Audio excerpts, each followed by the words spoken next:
Magandang araw pong muli sa inyong lahat, mga kaibigan. Sa araw po na ito ay isa na namang kwento ng pakikipagsapalaran at kababalaghan ang aking ihahatid sa inyo. Ito ay kwento ng maglolong sina Carido at Makoy. Paglalaro ng trumpo ang isa sa nakahiligang libangan ng batang si Makoy. Bagay naman na ikinagagalit at pinagbabawalan siya ng kanyang lolo. Kung sa anong dahilan ay hindi yun sinabi sa bata. Subalit hindi nagpapigil si Makoy, kundi patago pa rin niyang ginagawa ang paglalaro ng trumpo kasama ang kaibigang si Abel. Hanggang isang kakaibang trumpo ang nadiskubri ng bata mula sa mga lumang gamit ng kanyang lolo. Subalit ang bawat pag-ikot ng trumpo kapag pinaglalaroan ni Makoy ay tila humihikayat sa mga aswang at maligno para lumitaw at maghasik ng gulo. Bukod doon ay may isa ring nilalang na matagal nang nagkakainteres sa mahiwagang trumpo upang gamitin sa kasamaan. Paano mapagtatagumpayan ng maglolo ang gulo at lagim na hatid ng mga kampon ng kadiliman? Ano nga ba ang magiging papel ng mahiwagang trumpo sa buhay at pakikipagsapalaran ng maglolo? Ngunit bago po ang lahat, mga idol, huwag po nating kalimutan mag-subscribe at i-hit ang notification bell sa aking YouTube channel na The Voice Addict at Apong Isaak para sa mas marami pang makapigil hiningang kwentong aswang at katatakutan mula sa mundo ng kababalaghan. Umpisahan na po natin ang kwento. Dumating si Lolo Carido na nagkakandaingay ang kanyang mga alagang baboy. Bahagyang uminit ang ulo ng matanda dahil sa ingay ng mga ito. Galing sa kanyang trabaho sa palaisdaan ang matanda. Isa siyang katiwala doon at ang kanyang kinikita sa pagtatrabaho sa palaisdaan ay para sa araw-araw nilang pangangailangan ng apong si Makoy. Pinuntahan ni Lolo Carido ang kulungan ng kanyang mga alagang baboy. Pambihira naman. Nakakarindi naman kayo. Nang dumating ako ang ingay-ingay nyo na kagad nang narinig ako. Pambihira talaga itong mga to. Kinakausap niya ang kanyang mga alaga. Nakasanayan niya ng gawin yon. Sabi kasi kapag kinakausap ang mga alaga, ay mas magiging mataba ang mga ito. Kapag malusog ang mga baboy, mas mabigat at maibibenta ito ng mahal. Malamang, hindi pa kayo pinapakain ni Makoy, ano? Dahil hindi pa siya umuwi. Ang batang yun talaga. Ginagalit na naman ako. Ay, Diyos ko. Nagpatuloy sa pag-iingay ang mga baboy, kaya kinuha na ni Lolo Carido ang nakatabing pagkain ng mga ito. Inilagay yon sa kainan ng mga alaga.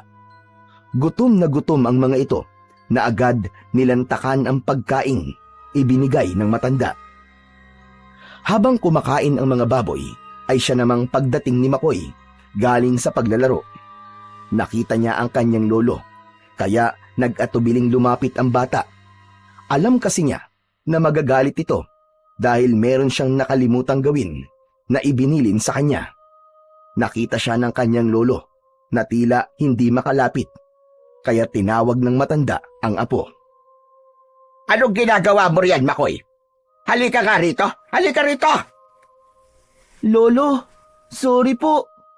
Kahit kailan talaga, ikaw na bata ka, hindi ka nagtatanda. Kabilin-bilinan ko sa'yo na huwag mong gugutumin ang mga alaga nating baboy. Pero kinalimutan mo na naman pakainin.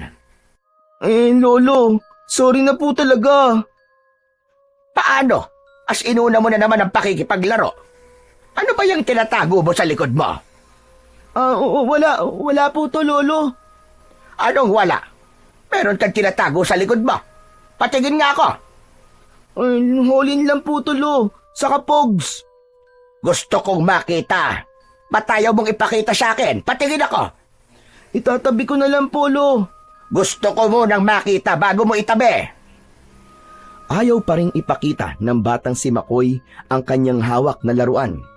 Kaya napilitan na si Lolo Carido na hawakan ng kamay ng apo na nakakubli sa likod nito.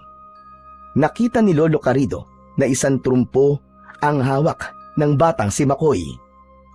Ayon! Kaya pala ayaw mong ipakita sa akin. Dahil trumpo yung hawak mo. Saan galing ito, ha? Saan galing ito? Binili ko po sa tito ng kaibigan ko si Abel. Gumagawa po kasi siya ng trumpo eh. Hindi ba't ka bilin-bilin ako sa'yo? Na ayokong maglalaro ka ng trumpo. Laruin mo na ang kahit na anong laruan. Huwag lamang ang trumpo. Pero lolo, paborito ko pong laruan ng trumpo eh. Gusto ko po talaga nito eh. Nag-usap na tayo tungkol sa bagay na yan, Makoy, ah. At umuo ka na sabihin ko sa'yo na ayokong maglalaro ka nito. Lolo, masaya po talaga ako kapag nakakapaglaro po ako ng trumpo eh. Wala akong pakialam kung masaya ka. Basta ang gusto ko, huwag kang hahawak at lalo na huwag kang maglalaro ng trumpo. Akin na nga yan. Hindi ko na to babalik sa'yo. Ano pong gagawin niyo dyan?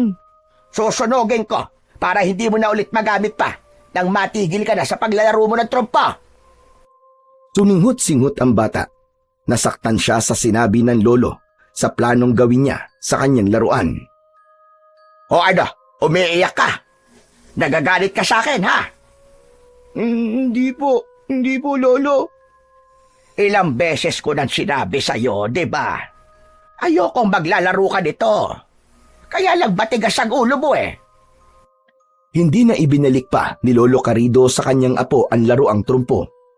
Hindi niya ito sinunog gaya ng kanyang sinabi, kundi humukay siya sa lupa at ibinaon yun. Hindi niya yun ipinakita sa kanyang apo para hindi ito hukayin. Nang gabing yon ay nakita ni Lolo Carido na malungkot ang batang si Makoy. Pagkakain nila ng hapunan ay dumiretso na ito sa kanyang kwarto. Halos hindi rin ito kinausap ang matanda. May sama ng loob si Makoy sa Lolo Carido niya. Habang nakahiga at nagpapaantok si Makoy, hindi maalis sa isip niya ang ginawa ng kanyang lolo. Hindi rin malinaw sa kanya kung bakit siya pinagbabawalang maglaro at gumamit nito. Palaisipan yun sa bata dahil wala ring sinasabi at ipinapaliwanag si Lolo Carido sa tunay na dahilan. Kaya lang, natatakot naman siyang magtanong sa kanyang lolo dahil ayaw din ito na maging mausisa siya. Lalo na ang tungkol sa paglalaro ng trumpo na kanyang ipinagbabawal. Kinabukasan, nang magkita ang magkaibigang Makoy at Abel, napansin ng huli ang kalungkutan ng kaibigan. Hoy, Pards! Anong drama yan, ha? Kanina ka patahimik eh. Bakit ba? Wala, Abel. Anong wala? Hindi ka naman dating ganyan, Pards eh. Magulo ka nga tsaka madaldal eh. Tapos ngayon, ang tahi-tahimik mo. Basta, ayos lang ako, Abel. Para mawala yan lungkot mo, mabuti pa. Lumaban tayo kina Kimpoy. Naglalaro sila ng trumpo. Ang matalo, sisibakin yung trumpo. Di ba? Ayos yun? Hindi pwede, Abel eh. Bakit naman? Wala na akong trumpo eh. Kinuha ni Lolo. Ano ka mo kinuha? Tapos, hindi na ibinigay sa'yo? Oo, Abel eh. Nagalit pa nga siya sa akin eh. Kasi nga, ayaw na ayaw niyang naglalaro ko ng trumpo. Kaya lang naman ako natutong maglaro niyan dahil din sa'yo. Pero nang malaman niya na trumpo ang pinaglalaroan ko, ayun, nagalit siya. Ayaw niya talaga. Teka nga lang, baka naman iba ang gusto mong paglaruan. Ano naman yun? Eh di Barbie. Loko ka. Hindi ah. Sabi mo nga, ayaw niya na maglaro ka ng ganong laruan, di ba? Oo. Pero hindi naman Barbie. Pero Pards, ang labo naman ng Lolo Carido mo. Bakit pinagbabawalan ka? Teka, baka dahil hindi siya marunong maglaro ng trumpo. Ewan ko. Ang saya nga maglaro ng trumpo eh. Lalo na kapag napapaikot ng matagal tapos nililipat pa sa palad.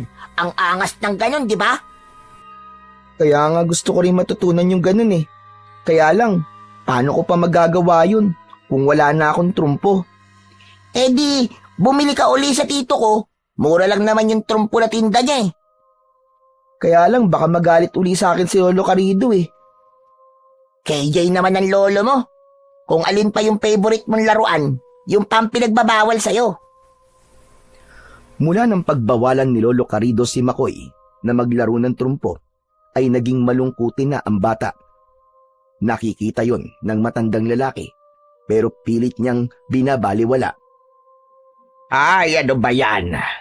Nawalan na ng sigla ang apo ko dahil sa ginawa ko. Kung bakit ba kasi sa dami-dami ng laruang makakahiligan niya, yung pampaglalaro ng trumpo. Dapat kasi iba na lang. May mahigpit na dahilan si Lolo Carido kung bakit gano'n na lamang ang ginagawa niyang paghihigpit at pagbabawal na maglaro ng trumpo si Makoy. Kaya lamang, hindi pa niya yun magawang sabihin sa apo. Para sa kanya, ay hindi pa dumarating ang tamang panahon. Subalit hanggang kailan kaya, maaaring pigilan ni Lolo Carido ang apo, gayong ang paglalaro ng trumpo, ang tanging nagpapasaya sa bata. Sigurado ka ba, Makoy? Oo, Abel. Sabihin mo sa tito mo na igawa ulit ako ng bagong trumpo. May naipon akong pera, kaya may pambayad ako sa kanya. Pero di ba sabi mo sa akin, ayaw ng lolo mo? Mamaya, kunin na naman niya sa'yo yun. Hindi naman niya malalaman eh. Saka, hindi ko naman iuuwi sa bahay.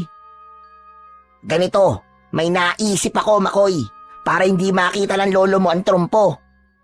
Ano yun, Abel? Eh di, iwan mo na lang sa bahay namin. Kapag maglalaro tayo, eh di punta ka na lang sa bahay. Oo nga no. Ayos yun, Abel. Sabi nga nila, kapag gusto, may paraan.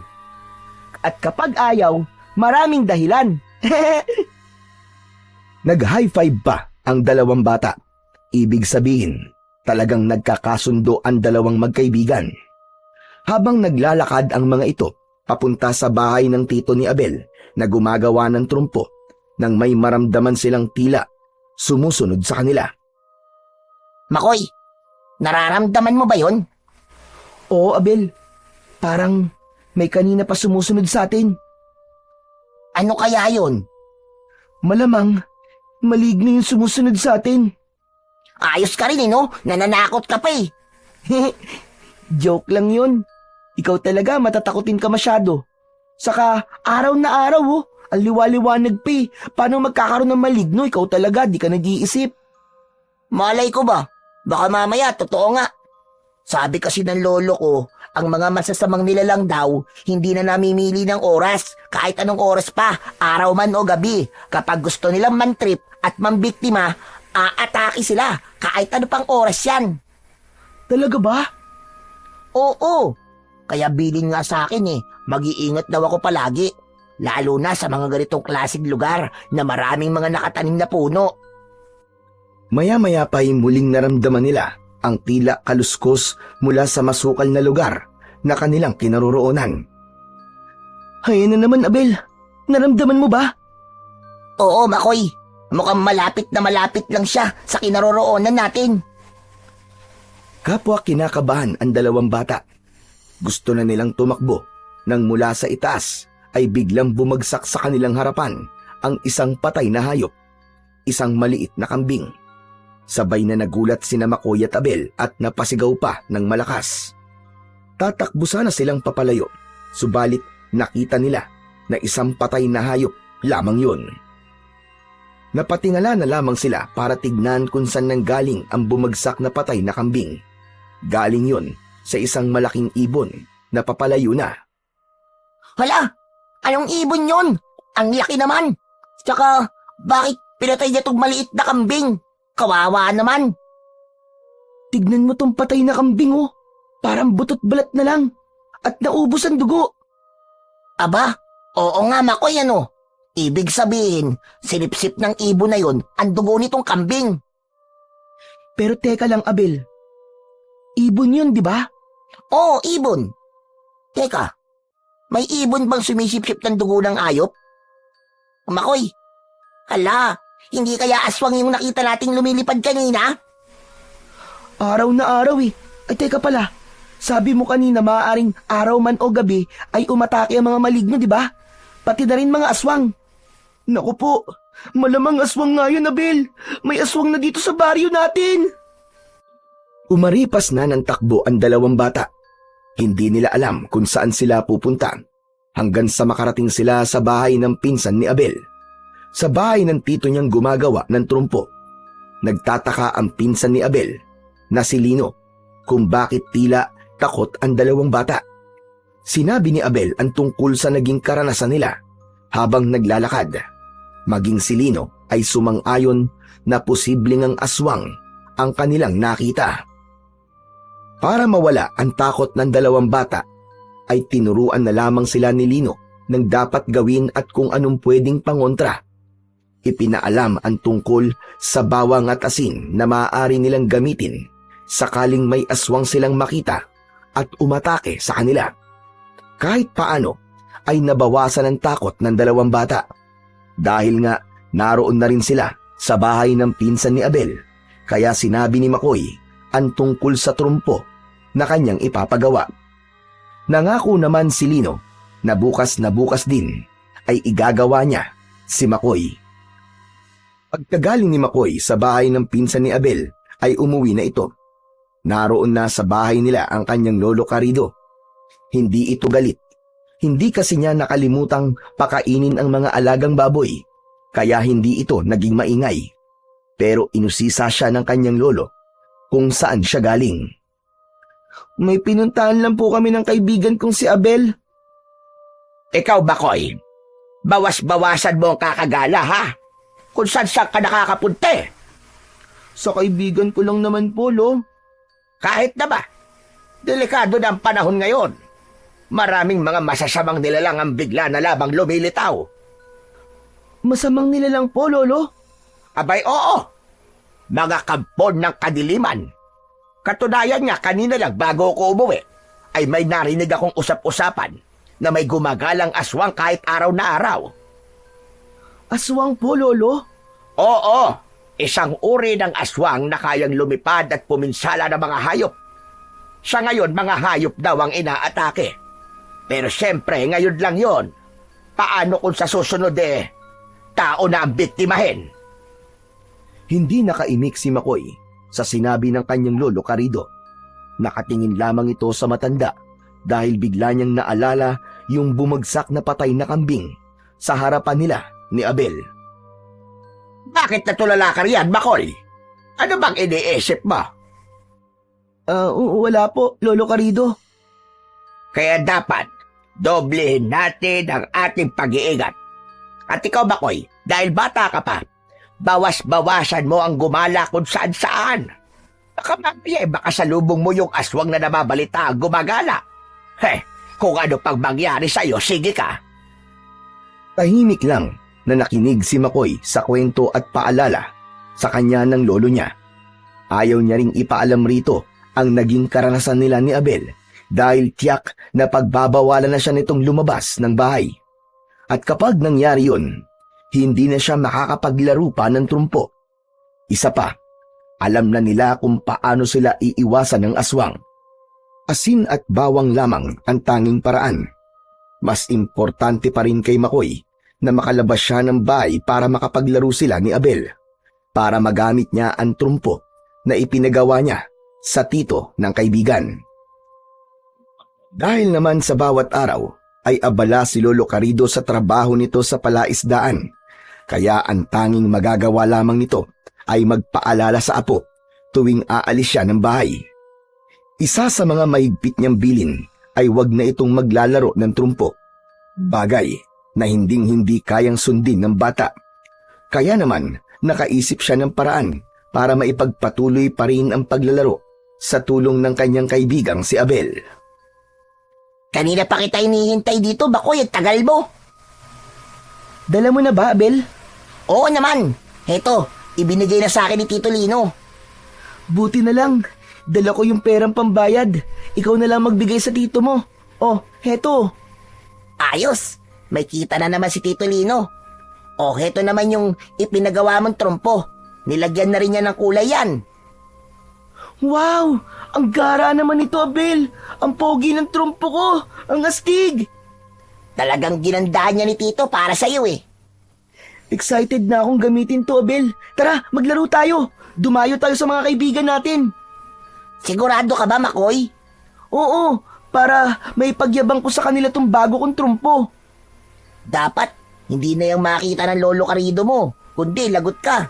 Saka masasayang ang bagong trumpo mo. Baka ipanggatong lang niya yan. Hehe. Hindi na mangyayari yun, Abel. Sabi ko nga, iiwan ko sa'yo pagkatapos natin maglaro, di ba? Ay oo nga pala. Sa bahay nga pala namin itatago ang trumpo mo. Kaya tiyak, ligtas sa itak ni Lolo Carido ang trumpo ko. Siya nga pala, Makoy. May dapat kang malaman. Tungkol naman saan, Abel? May trumpo tournament sa plaza ng barangay sa susunod na buwan. Nabasa ko yung poster dun sa mga poste. Talaga? Ibig sabihin, paastigan ng trumpo, pagalingan? Oo, ganun nga. Kaya lang, hindi basta paastigan ng trumpo yun, kundi pahusayan din sa mga tricks na ipapakita gamit ang trumpo. Aba, ayos yun ah. Mailalabas ko pala yung mga tricks na pinag-aralan natin. Ganun na nga. At malaki ang papremyo. Dahil palaro yun para sa darating na piyesta. Magkano daw ang premyo? Ang nabasa ko parang ano yata? Parang 100,000 yata para doon sa champion. Uy, ang laki nun ah. Malaking tulong yun kapag isa sa atin na nanalo, Abel. Kaya nga dapat, magsanay tayong mabuti. Yun nga lang, magiging magkalaban tayo. Ayos lang yun. Ganun talaga sa contest, di ba? Kaya nga pagalingan na lang eh. Teka, sino kaya yung bumuo ng contest na yun? Siguro mayaman, kasi medyo malaki ang premyo eh. Malamang mapera talaga yun. Dahil magtatapon siya ng malaking halaga para lang sa trumpo tournament. Tama si Abel na isang taong mapera ang bumuo ng trumpo tournament na inilapit sa kanilang barangay. Agad namang yung inapurbahan ng kapitan dahil kakaiba ang ganong tournament para mahikayat din ang mga bata sa baryo na lumahok at ipakita ang kanilang husay sa paglalaro ng trumpo para maiwasan na rin ang labis na paglalaro ng mga online games. Bukod pa sa pagiging Pinoy na Pinoy ang naturang laruan na gagamitin sa contest. Ang nasabing trumpo tournament ay binuo ng isang may pangalang Leopoldo. Boss, sigurado ka ba talaga sa gagawin mong ito? Oo, Pipoy. Pinag-isipan ko na rin ito. Bakit? Meron bang problema? Bakit po kasi, parang nagtatapon lang po kayo ng pera? Pipoy, wala akong panghihinayang. Saka para sa kasiyahan ng mga taga rito sa Barrio Amorsolo, okay lang sa akin na magtapon ng pera. Basta masaya sila. Aba, bossing, napakabait nyo naman. Parang hindi ka panipaniwala ah. Nang iinis ka ba ha, Pipoy? Anong hindi ka panipaniwala ang sinasabi mo? Bossing, parang nagbago na po kayo. Hindi ako sanay. Pwede ba, Pipoy? Huwag mo na lang akong pakialaman dahil alam kong ginagawa ko. Ano po bang mahihita nyo sakaling may madiskubre kayong mahusay maglaro ng trumpo sa baryong to? Di swerte siya dahil magkakaroon siya ng malaking halaga. 100,000 piso. Naninibago talaga ako sa inyo, Boss Leopoldo. Ang dami mong sinasabi, Pipoy. Pwede ba? Itikin mo na lang ang bibig mo dahil hindi ako natutuwa sa opinion mo. Kaya tumahimik ka na lamang. Bahagyang uminit ang ulo ni Leopoldo. Napipikon na siya sa sinasabi ni Pipoy, ang kanyang kanang kamay, at numero unong pakialamero din. Ang totoo kasi ay may importanteng bagay kung bakit handang gumastos ng pera ni Leopoldo sa ganung tournament. May kailangan siyang tiyakin at malaman. Meron din siyang hinahanap at hindi pa niya yun nasasabi sa kanyang kanang kamay. Dahil baka ikasira pa yun ng kanyang plano kapag sinabi na niya ang tunay na dahilan. Dahil nga interesado sina Makoy at Abel na sumali sa naturang trumpo tournament, kaya kailangan maglaan sila ng mahabang oras sa pagsasanay. Iba't ibang tricks ang kailangan nilang matutunan at mamaster para matiyak na makapasok sila sa finals at isa sa kanila ang manalo. Pero syempre, gustong-gusto ni McCoy na siya ang maging kampyon dahil sa premyo na malaking halaga. Ibig niyang itulong yon sa kanyang lolo Carido. Madalas niyang naririnig sa kanyang lolo na napapagod na ito sa pagtatrabaho sa palaisdaan. Kung papalarin, ay nais na lamang ng kanyang lolo na magkaroon ng sariling pagkakakitaan. Ang makabili ng kahit second-hand na tricycle na magagamit para magtinda ng isda o anumang pwedeng ibenta. Sa ganung trabaho kasi, ay hindi yun buong maghapon, kundi magkakaroon siya ng sapat na pahinga. May edad na rin kasi ang lolo ni McCoy at gusto niyang tulungan ito upang mapagaan ang buhay. Nang araw na yon ay medyo masama ang pakiramdam ni Lolo Carido, kaya hindi muna ito makakapunta sa palaisdaan upang pumasok. Nagpasabi na siya sa kasama niya na hindi siya papasok. Ang bagay na yon ay naging problema ni McCoy. Nako, paktay na. Hindi pala aalis si Lolo Carido dahil mabigat ang katawan niya ngayon. Paano kaya to?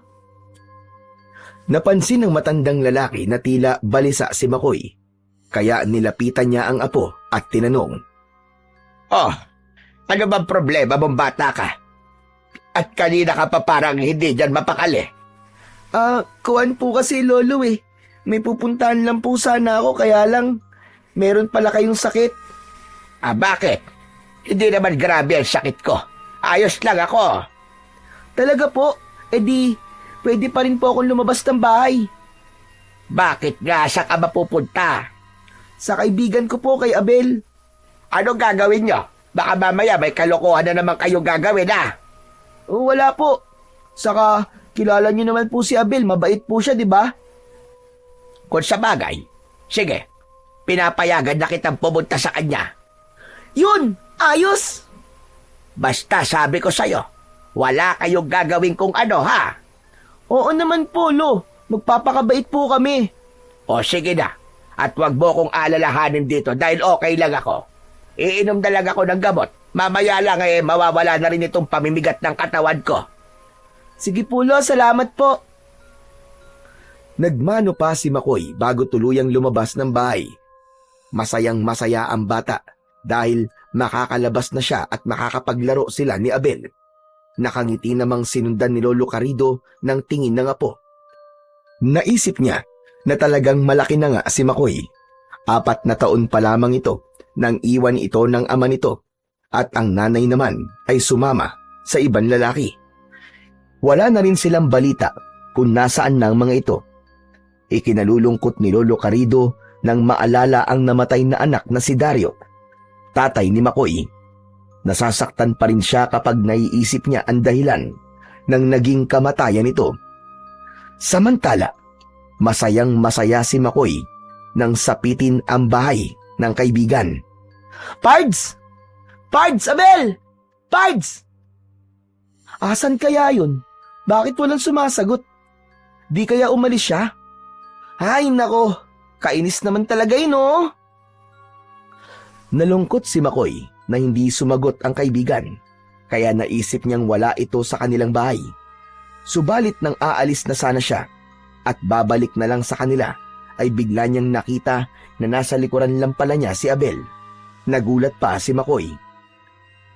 Uy, Abel! Pards! Anong ginagawa mo dyan sa likod ko? Kau naman, oh! Ikaw naman, tinawag mo ako, di ba? Kaya lumapit ako sa'yo. Wala ka sa bahay niyo kanina eh. Kaya tinatawag kita. Wala talaga ako sa bahay. Kasi nga, nandito ako sa labas. May pinuntahan kasi ako kanina eh. Kaya pagbalik ko dito, nakita kita. Ayan. Akala ko, di na tayo makakapag-practice ngayon eh. Heto nga dala ko na rin yung trumpo mo kasi nga, alam kong darating ka. Ayos talaga, Pards. Boy Scout ka talaga. Aba, oo naman. Siyempre, laging handa. Akala ko nga di na rin ako makakalabas kanina eh. Kasi hindi pumasok sa palaisdaan si Lolo Carido. Pero pumayag pa rin siya na lumabas ako para makapaglaro tayo. Alam niya kaya na trumpo ang paglalaruan natin? Siyempre, hindi niya alam yun. Saka wala rin akong balak na sabihin sa kanya, no? Eh di kinuha na naman niya tong trumpo ko kapag nalaman niya.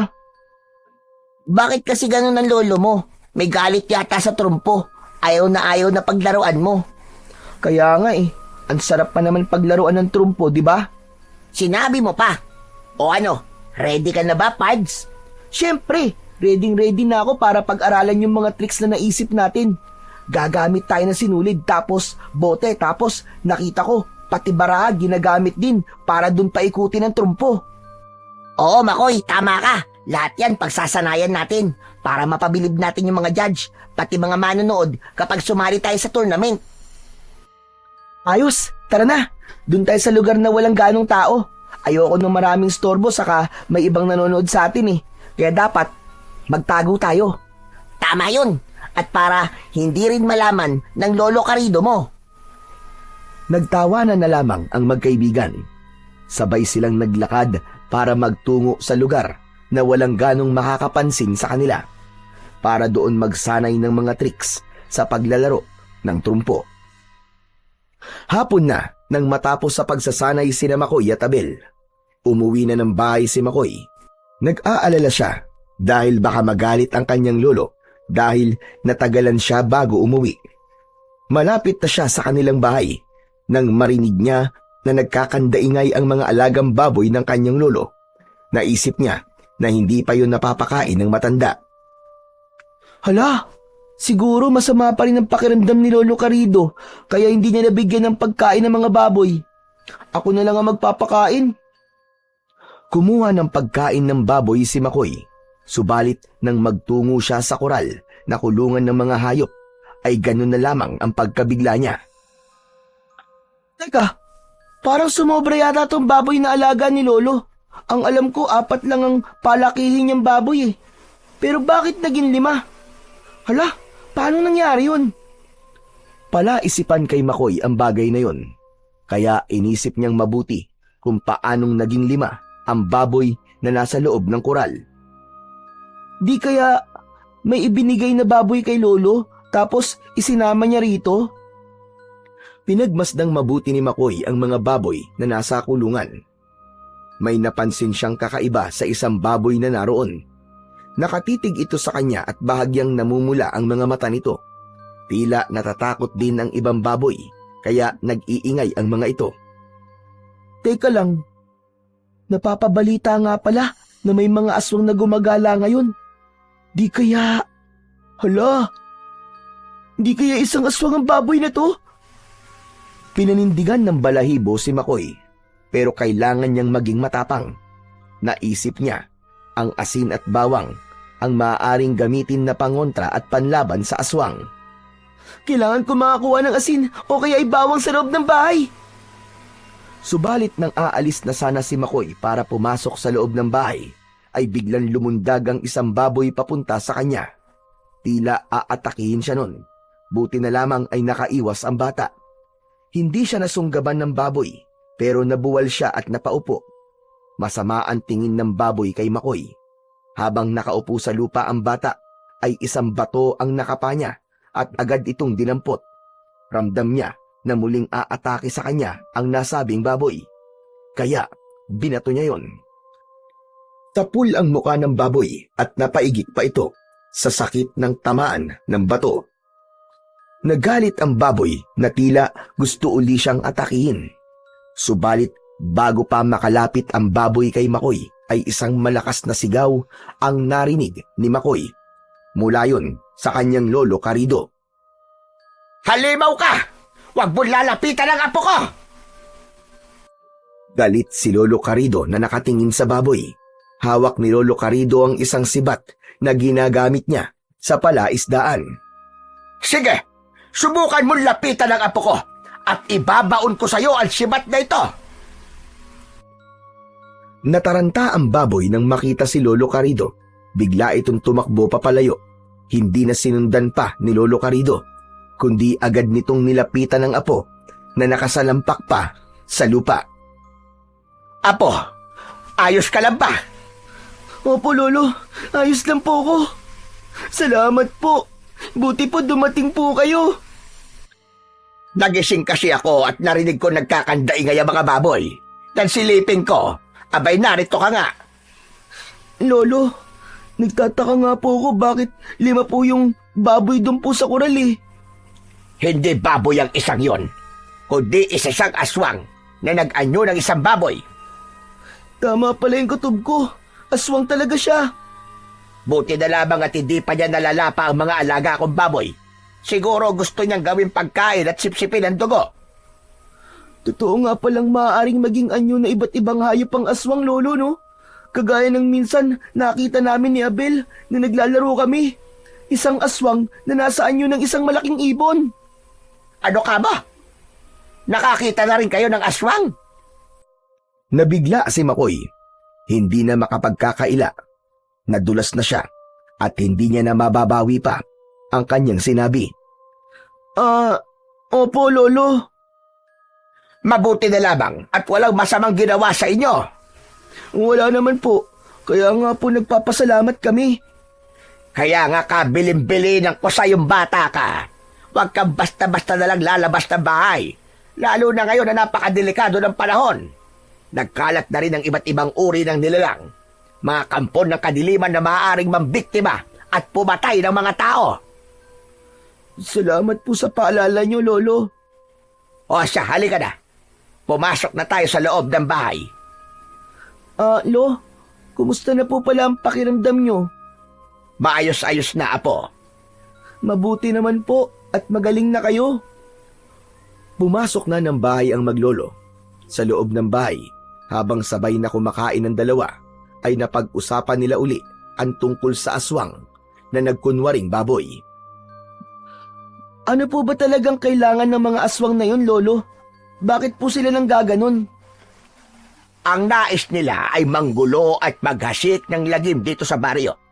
Ginagaya nila ang mga hayop dahil yun ang kanilang target. Sa ngayon, nagiging kontento pa sila sa hayop ang kanilang maging biktima. Kaya lamang, maaaring dumating ang oras na hindi na sapat sa kanila ang dugo at karne ng hayop. Ibig niyo po bang sabihin, posibleng tao na po maging biktima nila? Yun ang posibleng mangyari na totoong nakakabahala, apo. Naku po, kung gano'n na delikado pala tayo, Lolo. Tama ka. Kanina nga lang kung hindi ako dumating, aba, baka kwento ka na ngayon. Baka nabiktima ka na ng aswang. Subukan lang po talaga ng aswang na yun at lagot siya sa akin. Apo, hindi madaling kalaban ang mga aswang. Pero Chaklo, meron din po silang kahinaan. Oo naman, meron talaga. Kaya lamang, bilang tao, ay hindi natin mapapantayan ng kanilang kapangyarihan. Maliban na lamang kung meron din pambihirang katangian ang taong lalaban sa kanya. Sana, ako po yun, Lo. Yung meron akong pambihirang katangian. Ikaw na bata ka talaga, oo. Kung ano-ano sinasabi mo.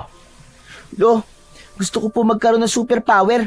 Saka, para po may pagtanggol ko rin ng mga tao sa pag-atake ng masasamang nilalang. Mukhang gutom ka pa rin na po. Sige na, dagdagan mo pa ang pagkain mo.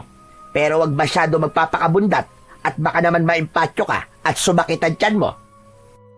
Pero Lo, pwede naman po ang ganun, di ba? May biglang dumating dito sa baryo natin na magiging tagapagtanggol para iligtas po ang mga taong gagawa ng masama ng mga kampo ng kadiliman. Pwedeng mangyari yon.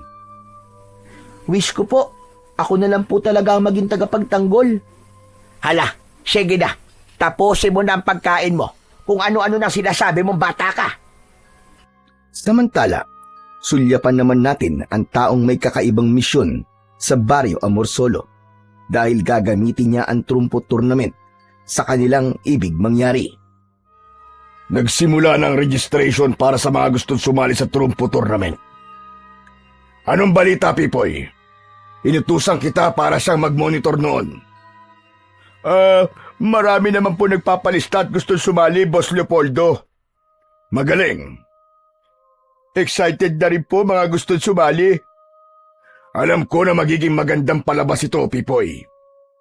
Aba, dapat lang naman talaga, bossing. Sa laki ba naman ng halagang ginastos mo para gawin ang trumpo tournament at maging ang mga papremyo? Dapat lang na maging magandang palabas ito. Kaya nga, naiinip na ako. Gusto ko nang hatakin ang araw ng piyesta sa baryong ito para sa trumpo tournament. Tapos, bossing, ano pong plano nyo sa mananalo? Kukunin niyo po ba siya para magpalabas sa mga perya? Ako na ang nakakaalam doon, Pipoy. Ay, oo nga naman. Kayo na ang nakakaalam. Bakit kasi tinatanong ko pa? Ganyan ka naman talaga eh. Isa kang dakilang pakialamero. Di bale, bossing. Sabi mo nga, dakilang pakialamero. Eh di, ayos na rin yun. May dakila eh. Ay, nako. Mabuti pa ihanda mo na lang ang aking hapunan. Nagugutom na ako, Pipoy. Anong klaseng hapunan, bossing? Siyempre, yung espesyal. Aprobado, bossing. Kapag espesyal, alam ko na kung ano yun. Sariwang laman ng hayop na may isang pitsil na dugo ang espesyal na pagkaing inihanda ni Pipoy sa kanyang amo.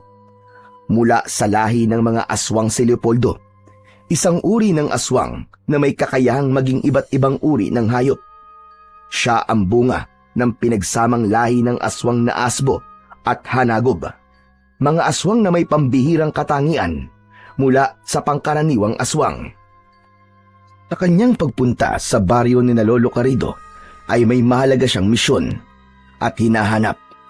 Bahagi yun ng kanilang kultura bilang aswang at kailangang maibalik sa kanila dahil magbibigay yun lalo ng lakas at kapangyarihan.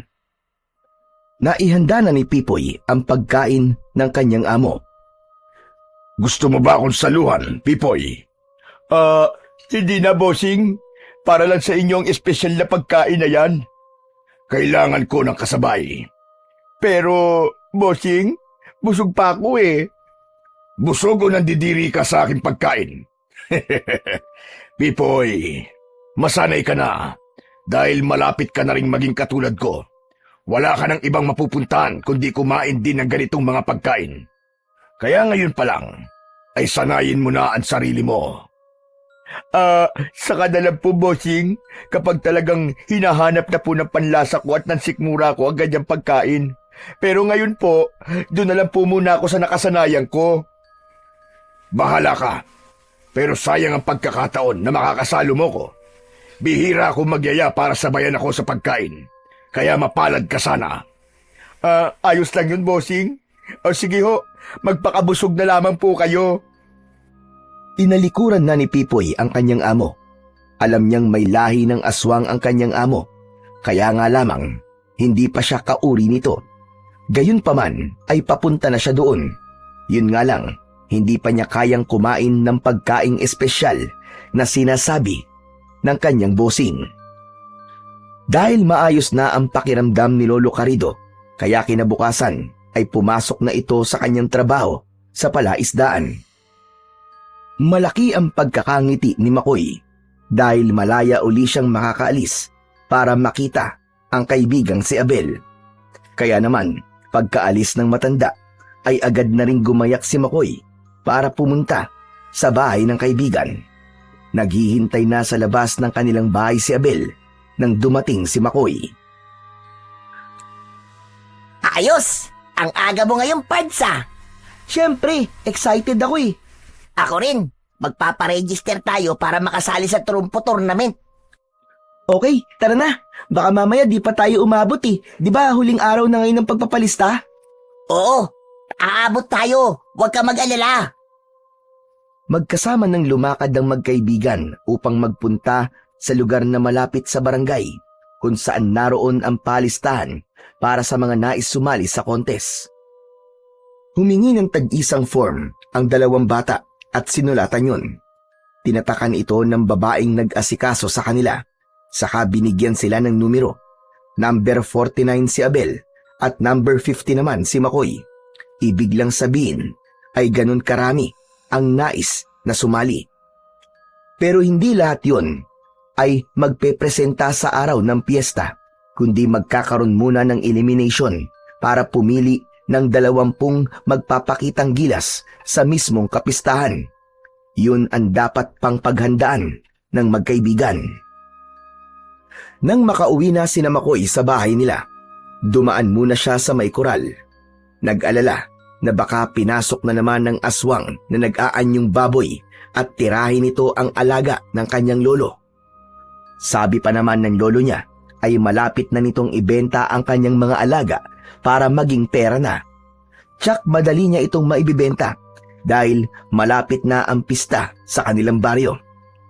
Kailangan ng mga magkakarni ang baboy na kanilang ititinda. Dahil walang kakaiba sa koral nang dumating si Makoy at hindi rin nagkakandaingay ang mga baboy, kaya dumiretso na siya sa loob ng kanilang bahay. Pumasok sa kwarto ng kanyang lolo Carido. Magkaiba ang kwarto na kanilang tinutulugan. Akala kasi ni Makoy ay umuwi na ang lolo niya at nagpapahinga na. Subalit sa pagpasok niya sa kwarto ng kanyang lolo, ay agad na umagaw ng kanyang atensyon ang isang lumang baul. Mga lumang gamit yon ng matanda. Marahil nakalimutang ibalik mula sa pagkakakuha galing sa ilalim ng kamang tulugan. Dahil noon lang niya nakita ang lumang baul na yon, kaya nagka-interes si Makoy na buksan yon. Mga lumang gamit ng kanyang lolo ang una niyang nakita sa ibabaw ng baul. Inalis niya yon at isang itim na telang supot ang kanyang sunod na nakita. Makapal ang telang supot at mahigpit ang pagkakatali ng bukasan nito. Subalit pinagtiyagaan yung kalagin ni Makoy. Hindi siya makapaniwala nang makita niya ang laman ng itim na telang supot. Isa itong trumpo na may salitang kulay itim at puti na paikot sa ulo ng trumpo. May itinatagong trumpo si Lolo Carido? Yun ang namutawi sa labi ni Makoy. Bakit merong lumang trumpo na nakatago sa isang baul ang kanyang lolo? Ibig sabihin ay naglaro din ng trumpo nung kabataan niya ang lolo niya o kaya naman ay ang tatay niya. Lalong naguluhan si Makoy dahil bakit siya ay pinagbabawalang maglaro samantalang may trumpo palang itinatago ang kanyang lolo. Hinawakan niya ang trumpo at pinagmasdan niyong maigi. Maganda ang pagkakagawa nito at kung titignan ay kakaibang kahoy ang ginamit dito. Pero medyo magaan, hindi gaya ng trumpo na binili niya sa tito ni Abel. Tamang-tama to. Itong gagamitin ko sa elimination para sa tournament. Siguro naman ay hindi malalaman ni Lolo Carido na pinakialaman ko to. Ibabalik ko na lang kapag tapos ng tournament. Ayos! Inayos ni Makoy ang laman ng lumang baul. Ibinalik niya ang mga nilabas na gamit, maliban sa telang itim na pinaglagyan ng trumpo, maging ang trumpo mismo. Dahil gagamitin niya yon sa pagsali sa paligsahan, lalo na kapag napili siya sa 20 magpapakitang gilas sa darating na piyesta. Gabi na nang dumating ang kanyang Lolo Carido. Naamoy niya na amoy alak ito. Siguro nakipag-inuman bago umuwi. Nakapagluto na po ako ng hapunan natin, Lolo. Gusto niyo na po bang kumain? Ay, ikaw dalabag ang kumain na po. Hindi na ako kakain. Ang gusto ko ay matulog na. Baka po magkasakit kayo, Lolo. Dapat po kumain po kayo kahit konti lang. Kumain na rin ako. Bago kami nagtagayan ng kasama ko sa palaisdaan. Saka konti lang naman ang ininom namin eh. Sige po, tumuloy na po kayo sa kwarto. Ako na lang po ang kakain. Nagtuloy na sa kanyang kwarto ang kanyang Lolo Carido. Nakahinga ng maluwag si Makoy dahil alam niyang hindi mag-uusisa si Lolo Carido. Lalong hindi niya mapapansin ang ginawa niyang pakikialam sa lumang baul nito. Nang makakain, ay inayos na rin ni Makoy ang kanyang tutulugan. Tulog na ang lolo niya, kaya wala siyang makakakwentuhan, kaya kailangan na rin niyang magpahinga. Bukas ay kailangan nilang bumalik ni Abel para sa pagpili ng 20 magiging final contestant sa trumpo tournament. Walang ibang hangad si Makoy, kundi ang mapabilang siya. Hating gabi na, at nasa kasarapan ng tulog si Makoy nang magising siya at makarinig ng kakaibang ingay mula sa labas ng kanilang bahay. Pupungas-pungas na napabangon ng bata at sumilip sa bintana ng kanyang kwarto. Napasigaw ang bata nang pagbukas niya ng bintana ay isang nakakatakot na anyo ang nabungaran niya. Isang kakaibang nilalang yun, isang aswang na may nakakadiri at nakakatakot na anyo. Mula naman sa katabing kwarto kung saan natutulog ang kanyang lolo, ay nagising din ang matanda sa sigaw ni Makoy dahil din sa pagkagulat. Bumangon ang matanda at nagmamadaling pumasok sa kwarto ng apo dahil sa pag-aalala. Makoy, apo! Bakit ano nangyari sa'yo? Narinig ko sumigaw ka. Lolo, nagulat lang po ako. May nakita po kasi akong nakakatakot na nilalang pagbukas ko po ng bintana ng kwarto ko. Anong klaseng nilalang yon? Hindi ko po alam eh. Pero sa tingin ko po, aswang siya. Ano ka mo? Aswang? Opo, Lolo. Nakakatakot at nakakadiri po talaga ang itsura niya. Habang nag-uusap ang maglolo, ay minsan pa'y narinig nila ang ingay na galing sa labas. May kakaibang ungol at igik yun mula sa sinasabing aswang, ayon kay Makoy. Kaya sumilip na rin si Lolo Carido upang alamin kung ano bang nilalang ang naroon. Nakita nga ng matandang lalaki na hindi lang isa, kundi 3 aswang na lumilipad ang naroon sa labas ng bahay. Mga aswang na nag-anyong ibong panggabi ang naroon at nagbabantay at tila nag-aabang sa kung sino mang maaari nilang atakin sa labas ng bahay. Mga aswang nga sila, apo! Bakit nandito po sila sa labas ng bahay natin? At parang meron po silang inaabangan at hinihintay. Hindi ko rin alam, apo. Lolo, ano pong gagawin natin? Baka pasukin po tayo ng mga aswang na yun. Akong bahala. Ihahanda ko ang sibat na itinabi ko. Oras na sa pilitan silang pumasok dito sa bahay natin, ay matitikman nila ang tulis ng aking sibat. Magiging barbecue aswang sila. Subalit lumipas ang magdamag, hindi pumasok sa loob ng kanilang bahay ang nakitang aswang na gumagala sa labas. Kaya nga lamang ay naging palaisipan yun kay Lolo Carido. Ang pagkakaroon ng aswang na tila tumatambay sa labas ng kanilang bahay ay pagpapahayag lamang na merong bagay na humihila o nag-iinganyo para sa mga kampo ng dilim at manatili roon. Dapat niyang alamin kundi malalagay sila sa panganib ng kanyang apo o kaya namay dapat siyang maging alisto para sa anumang panganib na darating. Kinabukasan ay magkasamang nagpunta na sa barangay ang magkaibigan para sa pagsabak nila sa elimination ng mga kasali sa trumpo tournament. Dala ni Abel ang ipinatagong trumpo ni Makoy, subalit nang ibinigay na nito ang laruan sa kaibigan ay tinanggihan niya yun dahil iba daw ang trumpong gagamitin ni Makoy. Ano? Ayaw mong gamitin ang trumpo mo? Oo, Abel, may gagamitin na ako. Ang gara ng pagkakagawa, grabe. Nakita ko sa lumang gamit ng lolo ko. Heto, oh. May ganyan laruan si Lolo Carido? Oo, hindi ko nga alam kung bakit eh. Pero ito na lang ang gagamitin ko. Mas gusto ko to. Saka ang ganda kasi. Lalo na kapag pinaiikot ko na. Oo nga, ang gara nga niyan. Sana all, may lolo na may nakatagong trumpo. E di, ibabalik ko na to sa bag. Kasi hindi mo na to gagamitin. Oo, Abel, tago mo na lang muna uli. Pero teka, paano kung malaman ng lolo mo na nasa iyan at pinakialaman mo? Kaya nga dapat hindi niya malaman. Kundi lagot talaga ako. Baka magulpi pa ako nun. O tara na, baka magsisimula ng elimination para malaman na natin kung makakapasok tayo. Nang simulan na ang elimination ay nag-umpisa na ring kabahan si Makoy. Lalo na nang makita niya na mauhusay din ang kanyang makakalaban. Si Abel ay ganun din na abot-abot ang kanyang kaba.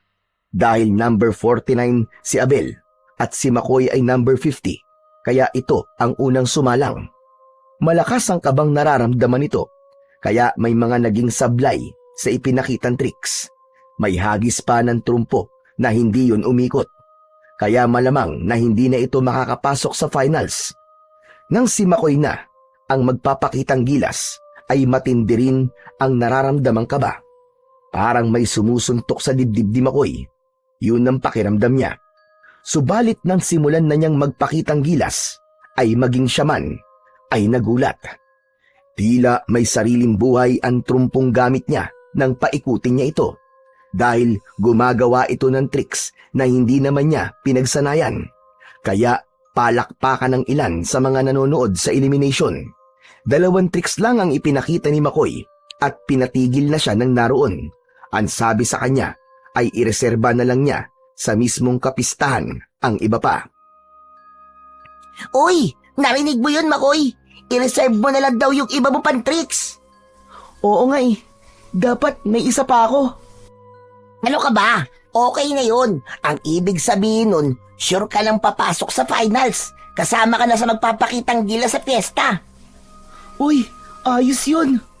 Pero teka lang ha, yung 2 tricks na ipinakita mo kanina, yung pagtalon-talon ng trumpo, tapos yung pinatulay mo sa mga daliri mo, di ba?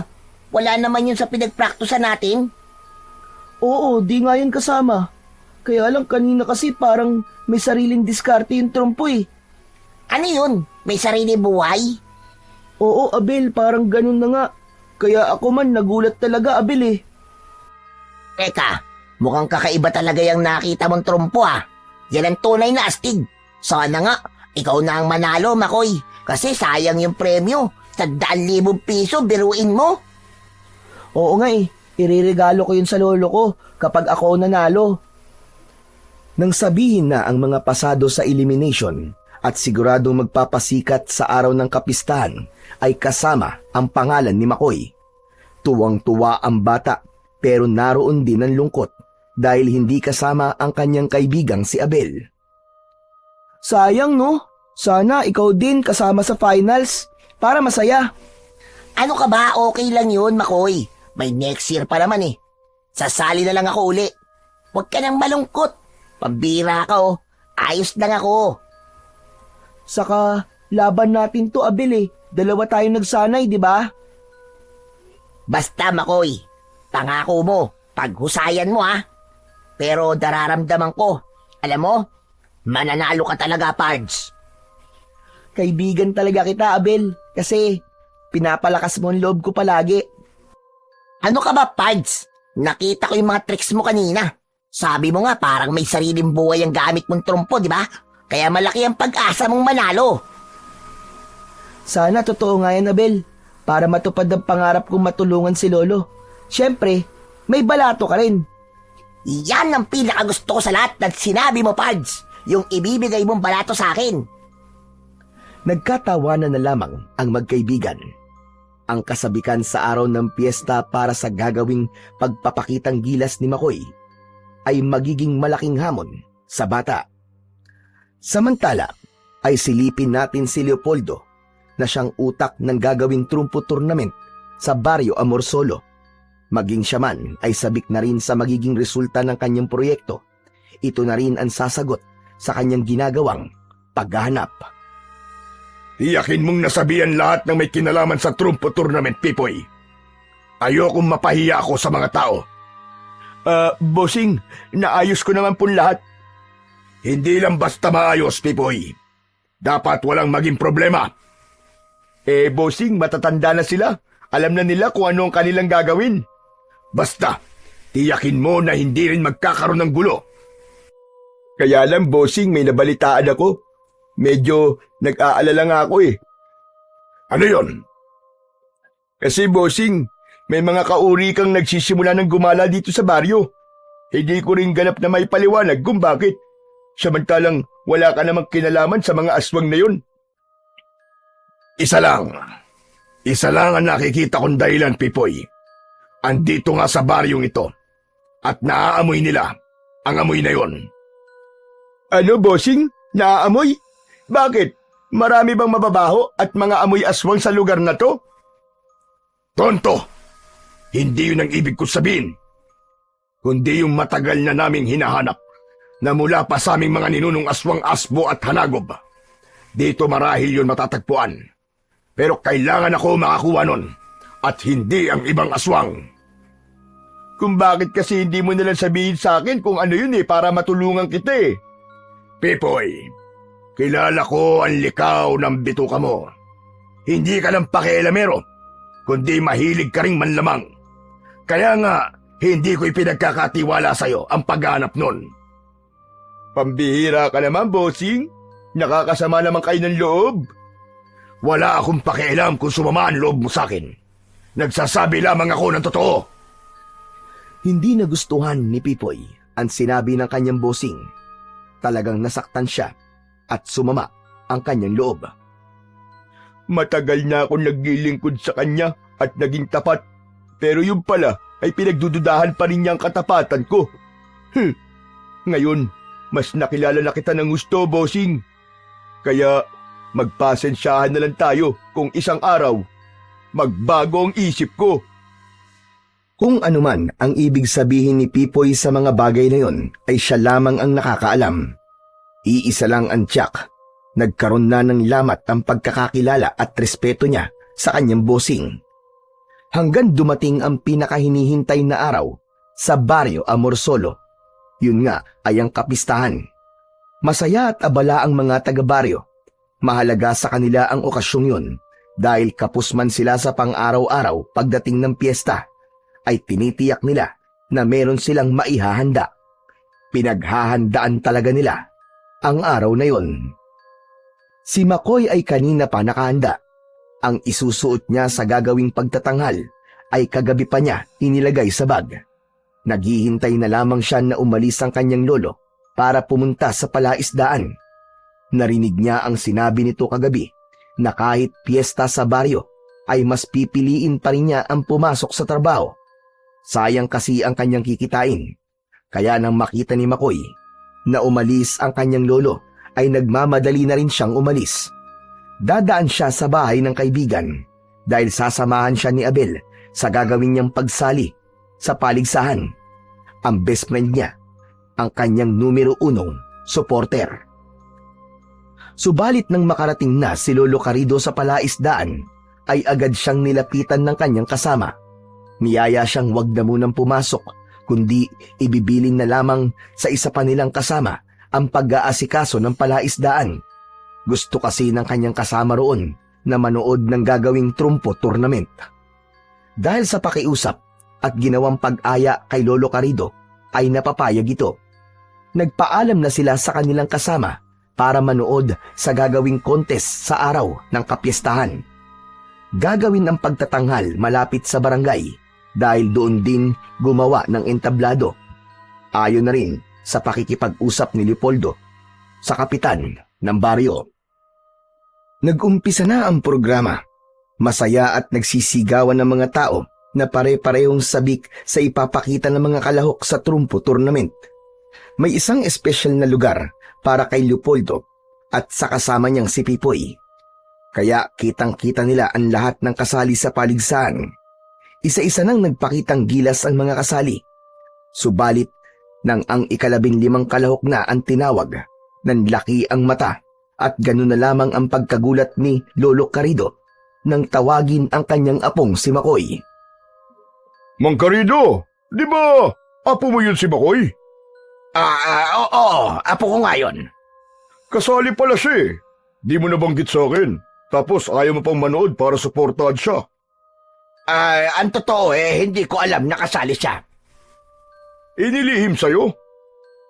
Oo, inilihim niya sa akin. Aba baka gusto kang sorpresahin. Ayan na pala siya eh. Nasa gitna ng entablado. Mukhang pinaghahandaan niya ang kanyang mga ipapakita. Titig na titig si Lolo Carido sa apo na nasa gitna ng entablado. Hindi siya makapaniwala nang makita niya ang hawak nitong trumpo. Hindi maaari. Bakit niya pinakialaman yon? Paano niyang nalaman ang trumpo na itinago ko sa baol? Mang Carido, tignan mo. Ang husay pala ng apo mo eh. Kakaiba mga tricks niya. Yung trumpong gamit niya parang kusang gumagalaw. May sarili atang buhay. Aba, kakaiban talaga. Hindi niya dapat kinuha ang trumpo na yon. Nagsisigawan ng mga tao. Tila bitin pa sila sa mga ipinakitang husay ni Makoy at kung paano niya minamanipula ang trumpo sa kanyang mga kamay. Kaya humingi pa ang mga tao ng karagdagang tricks mula kay Makoy. Wala namang kahirap-hirap si Makoy sa mga tricks na ipapakita dahil nga sa bawat pagpapaikot niya ng trumpo ay may ginagawa itong nakakamanghang bagay. Sa lugar na kinaroroonan ni Leopoldo at Pipoy ay nanlalaki ang mga mata ng lalaking nagpasimuno ng paligsahan. Nakatutok ang mga mata niya kay Makoy at sa ginagamit niyang trumpo upang gumawa ng iba't ibang tricks. Bossing, ang husay ng bata kakaiba siya. Hindi siya pangkaraniwan. Nakikita ko, Pipoy. Kaya huwag kang istorbo sa panonood ko. Sinasabi ko lang naman, bossing Huwag naman mainit ang ulo nyo. Sinisira mo ang konsentrasyon ko. May iniisip ako. Kaya huwag kang istorbo. Manahimik ka na lamang dyan. Di manahimik. Masyado naman kayong high blood, bossing. Ang sabi ko manahimik ka. Kung ano-ano pa sinasabi mo. Ganap na itinikom ni Pipoy ang bibig niya. Sa isip-isip niya ay talagang nakakapikon na ang kanyang bossing. Nanginig na ang kanyang katawan sa inis. Nakakuyom na rin ang palad nito na para bang gusto niya nang manuntok. Pero pinipigilan pa rin niya ang sarili. Dapat niyang makontrol yon dahil ayaw niyang gumawa ng eksena. Habang nagsisigawan ng mga tao dahil sa kakaibang palabas na ginagawa ni Makoy, ay aliw na aliw din ang bata dahil hindi rin siya makapaniwala sa mga nangyayari. Hala, kakaiba talaga ang trumpo ni Lolo Carrido. Ang astig, ang husay. May sarili nga siyang buhay, kusang gumagalaw, kusang nagpapakita ng kakaiba sa mga tao. Ang angas ng trumpo ko! Samantala, mula sa mga nanonood kung saan naroon si Lolo Carrido at abot-abot ang kaba na nararamdaman dahil maling-mali ang ginawa ng kanyang apo. Hindi niya dapat pinangasang pakialaman ang trumpong matagal na panahon na niyang itinago. Gustong lumapit ng matandang lalaki sa entablado para pigilan ng apo sa ginagawa at kunin na rin ang trumpo. Kaya lamang ayaw niyang pag-initan ng mga tao na nasisiyahan at nag-e-enjoy sa nangyayaring palabas. Isa pa, masisira din ang naturang paligsahan kapag nakialam siya. Kaya lang, maya-maya pa, ay nakaramdam ang mga tao ng tila kakaibang ugong at ingay. Ingay yun, papalapit sa pinagdarausan ng paligsahan. Maya-maya pa ay lumitaw galing sa iba't ibang direksyon ang mga kakaibang uri ng maligno. Naroon din ang mga uri ng aswang na umatake sa mga taong nagkakatipon sa lugar ng paligsahan.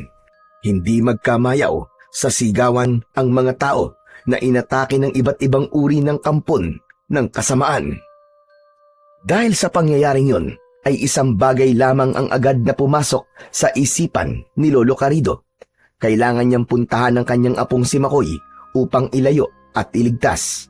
Kaya naging mabilis ang pagkilos ng matandang lalaki. Halos banggain ng mga taong nakaharang sa kanya. Marating lang kagad ang entablado kung saan naroon ang kanyang apo. Alam niya ang dahilan ng biglang pagdating ng mga iba't ibang kampon ng kadiliman. Kanya-kanya naman ng hanap ng kahit na anong sandata ang mga taong naroon upang harapin ng mga aswang at maligno na umaatake. Sa isang bahagi ng entablado na kinaroroonan ni Leopoldo, walang nakakapansin sa kanya na kampante siyang nanonood sa kaguluhang nangyayari. Kasiyahan ang hatid nun sa kanya, subalit hindi siya maaaring magtagal doon, kaya biglang nagbago ang anyo nito at naging isang itim na ibon at lumipad papalayo. Naiwan naman doon si Pipoy na nakikipagpambuno sa mga dumating na aswang. Wala siyang kaalam-alam na wala na ang kanyang amo. Nang makalapit naman sa may entablado si Lolo Carrido, ay nagmamadaling tinawag ang apo na agad naman siyang narinig. Makoy! Dito! Halika, bilisan mo! Lolo Carrido! May halong kaba at takot na nakita pala siya ng kanyang lolo sa ginawang palabas. Pero dahil sa nangyayaring kaguluhan, ay halos lundagin na ng bata ang entablado upang sumama sa kanyang lolo. Nagmamadaling hinawakan ng matanda ang braso ng apo at humanap ng madadaanan upang makalayo sila sa entablado. Dito tayo dumaan, Makoy. Bilisan mo! Opo, Lolo! Nagmamadali ang maglolo na tumakbong papalayo. Kailangan nilang makatakas sa lugar na yon at maiwasan ang mga nilalang na nanggugulo at handang pumatay sa mga tao. Nang nakakalayo na ang maglolo, ay naramdaman nilang may nakasunod sa kanila. Kaya saglit na huminto ang mga ito upang alamin kung ano yon. Sa paglingon nila, ay isang sigbin na alaga ng aswang ang nakasunod sa kanila. Huminto rin ang sigbin nang huminto sila sa pagtakbo. Umaatungal at nakabuka ang malaking bibig nito habang ang malagkit na laway ay patuloy sa pagtulo. Lolo! Anong hayop po yan? Parang ulol na aso, pero mas nakakatakot. Sigbin ang tawag dyan na po. Ang alagang aso ng aswang. Ano pong gagawin natin? Susugurin niya po tayo. Ang trumpo akin na. Ibigay mo sa akin. Alam ko na pinakailaman mo ang nakatago kong trumpo. Wala nang naging tanong pa si Makoy. Kinuha niya sa belt bag na nakasabit sa kanyang bewang ang trumpo at ibinigay yon sa kanyang lolo Carido. Agad naman yung kinuha ng matanda. Iniikot ang tali sa trumpo at inihagis yon malapit sa sigbin na nakaambang sumugod sa kanila. Mabilis na umikot ang trumpong inihagis ng matandang lalaki. Sa pag-ikot ng trumpo ay may liwanag na lumitaw mula sa umiikot na laruan at ang liwanag ay tila may maliliit na solidong bagay na tumitilapon na katulad ng maliit na bituin. Tumama ito sa sigbin, kaya naman lalong pumalaw ang alaga ng aswang dahil nasasaktan ito. Dahil doon ay hindi makalapit sa kanila ang halimaw. Umurong ito at tuluyang tumakbo papalayo. Lolo! Natakot po ang sigbin! Natakot po siya! Hindi niya kaya ang inilalabas na liwanag ng trumpo. Kung magtatagal pa siya, maaari siyang mamatay. Lumapit si Lolo Carido sa umiikot pang trumpo.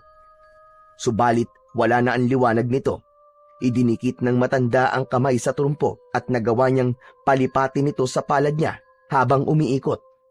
Nang nasa palad na, ay saka itinikom ang kamay para huminto ang trumpo sa pag-ikot. Wow! Ang galing niyo po, Lolo Carido! Halika, umuwi na tayo, Makoy. Dahil meron tayong dapat pag-usapan. May dapat ka ring ipaliwanag sa akin. Napalunok na lamang si Makoy. May diin ang pagkakabitiw ng salita ng kanyang lolo, kaya ramdam niyang may sama ito ng loob sa kanya. Dahil yun sa pagsisinungaling niya at pakikialam sa mga gamit na hindi nagpaalam. Lalo na ang pagkuha sa itinatagong trumpo. Nang makarating na sa kanilang bahay ang maglolo, ay tahimik lang si Makoy. Nakikiramdam sa kanyang lolo hanggang sa binasag na ni Lolo Carido ang katahimikan sa pagitan nila. Anong kalokohan ang ginawa mo, Makoy? Pinagbawalan na kita maglaro ng trumpo, di ba? Tapos wala pala akong kamalay-malay na patuloy ka pa rin sa paglalaro. At nagawa mo pang sumali sa kompetisyon na yon. Sorry po, Lolo. Gusto ko lang po talaga ang paglalaro ng trumpo eh. Saka masaya po ako kapag nakapagtrumpo. Kaya pasensya na po kayo sa akin kung naging matigas po ang ulo ko at di ko po kayo sinunod. Hindi lang yon, kundi nagawa mo pang pakialaman ang mga lumang gamit na nasa ilalim ng aking kama. Kinuha mo pa ang lumang trumpo na naroon. Sobra na tong ginawa mo. Eh kasi po, Lolo, naisip ko po na yun ang gagamitin ko po sa contest. Kasi po maganda po ang pagkakagawa eh. Saka ang gaan gamitin. Gusto ko po kasi manalo. Malaki po kasi ang premyo. Kung manalo po ako dun, ibibigay ko po sana sa inyo. Para po hindi na kayo magtrabaho sa palaisdaan. Pwede po kayong mag-business gaya po na sinabi nyo. Kaya po ayun, nagpumilit po akong sumali. Kaya lang, hindi po natapos yung contest eh, dahil po may gulong nangyari. Tama ka. Dahil sa mga kampon ng dilim na sumalakay at handang pumatay ng mga kababaryo natin. Sana lang, walang ganong napahamak sa nangyari kanina. Wala pa tayong balita. Gustong-gustong mainis ni Lolo Carido sa apo niya. Kaya lamang tila naibsan ng galit niya dahil sa sinabi ng bata. Para sa kapakanan pala niya ang iniisip nito dahil nga nahihirapan na siyang magtrabaho sa palaisdaan. Ibig ni Makoy na matulungan ang Lolo Carido niya at pagaanin ang buhay nito. Pero Lo, may tanong lang po ako sa inyo. Huwag po sana kayong magagalit sa akin ha. Ano ba yon? Bakit po meron kayong trumpo dun sa inyong lumang baul? Dati po ba kayo naglalaro nun trumpo, Lolo? Mahilig din po ba kayong gumawa ng mga tricks? Pero, bakit niyo po ako pinagbabawalang maglaro kung mahilig din pala kayo sa trumpo? Saglit na natahimik si Lolo Carido. Marami itong tanong. Kailangan niya nang sabihin sa apo ang dahilan. Wala na siyang lusot para itago pa yon. Kaya minsan pang bumalik sa alaala ng matandang lalaki ang isang pangyayaring nais niya na sanang ibaon sa limot. Dahil nga mabigat sa dibdib na balikan ang tungkol sa nakaraang yon. Gaya ni Makoy ay mahilig din sa paglalaro ng trumpo ang tatay niyang si Dario nung kabataan pa nito. Si Dario ay anak ni Lolo Carido. Hanggang sa mag-asawa ay nanatiling libangan ito ni Dario at mahilig rin sumali sa iba't ibang paligsahan na may kinalaman sa trumpo. Si Lolo Carido ang nagturo sa anak at ipinasa rin niya ang trumpo na minana pa niya sa kanya namang ama na galing din sa mga ninuno.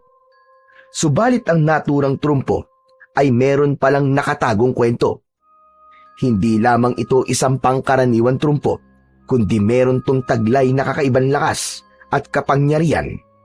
Sa madaling salita, ay mahiwaga ang trumpong minana pa ni Lolo Carido sa kanyang mga ninuno. Yun nga lang, mapait ang naging karanasan ni Lolo Carido at ng anak niyang si Dario sa trumpo na yon. Galing ng gabing yon sa isang kompetisyon si Dario kasama ang asawa nito. Siya ang nanalo at nag-uwi ng malaking halaga. Ang trumpo na ibinigay ni Lolo Carido sa anak ang nagpanalo dito. Kaya nga lang, ang tanging alam noon ni Lolo Carido ay kakaiba lang ang trumpo at swerte ang dala sa kanila. Ngunit ang katotohanan ay may dala rin itong kamalasan na hindi nasabi sa kanya ng kanyang nuno na nagpasa nito. Dahil ang nasabing trumpo ay may kakayahang gisingin ang mga natutulog na maligno at nanghahalina sa mga aswang.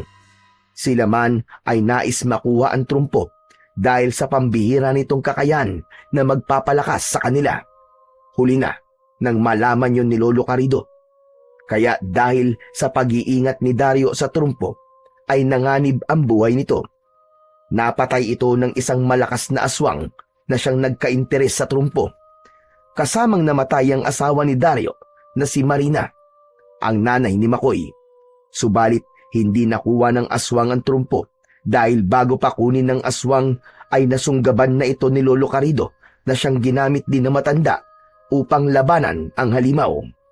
Ang bawat pag-ikot ng trumpo ay nagbibigay ng liwanag na pumapatay sa mga kampon ng kadiliman. Ang pag-ikot nito ang nagsisilbiring buhay sa trumpo. Subalit kapag hindi ito umiikot ay pangkaraniwang trumpo lamang na maaaring makuha ng kahit na sino, lalo na ang mga nilalang na mula sa kadiliman. Kaya mula nang mapatay ng aswang ang anak na si Dario at ang asawa nito, naiwan na kay Lolo Carido ang pangangalaga sa apong si Makoy. Napagdesisyonan niya ring itago na lamang ito at balutin sa itim na tela na merong orasyon upang hindi ito makuha ng kung anong nilalang.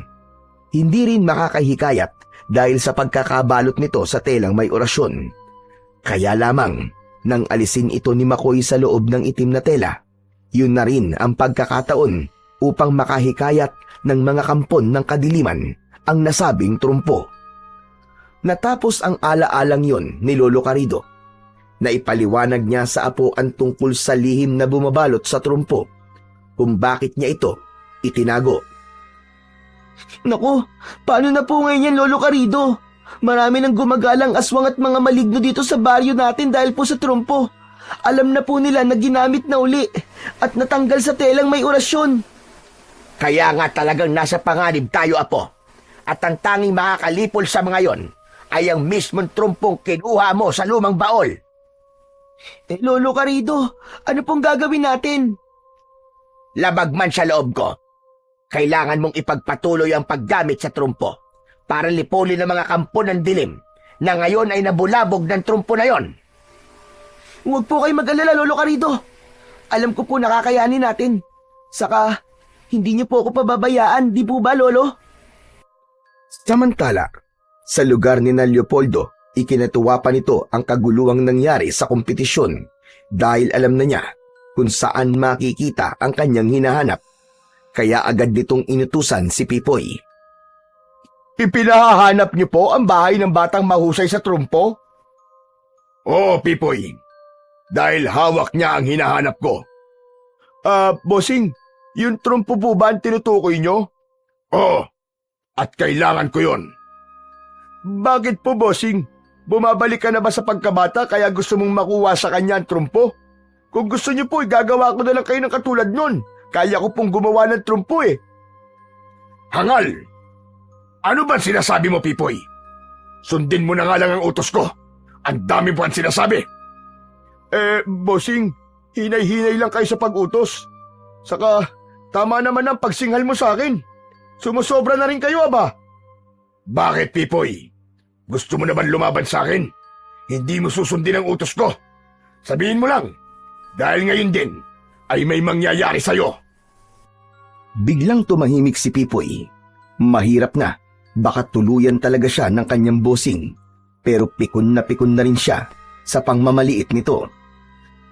Ang nais kasi ni Leopoldo ay agad na malaman ang bahay ni Makoy dahil siya mismo ang lalakad para kunin ang trumpo na matagal na niyang hinahanap.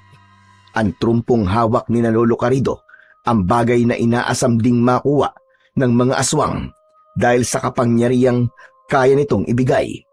Kung ito ang maaaring lumipol sa kanila, ito rin ang maaaring magbigay sa kanila ng pambihirang lakas dahil maaaring sumunod ang trumpo sa utos ng taong nag-iingat dito. Kahit masama man ang loob ni Pipoy sa kanyang bossing, ay wala siyang nagawa kundi ang sundin ito. Ipinagtanong-tanong at hinanap niya ang bahay ng batang si Makoy. Dahil naman kilala sa baryo Amor Solo ang maglolo, kaya agad itong natuntun ni Pipoy. Sa pagbabalik niya ay ipinaalam yon kay Leopoldo. Sa wakas, makukuha ko na rin ang trumpong matagal ko nang hinahanap.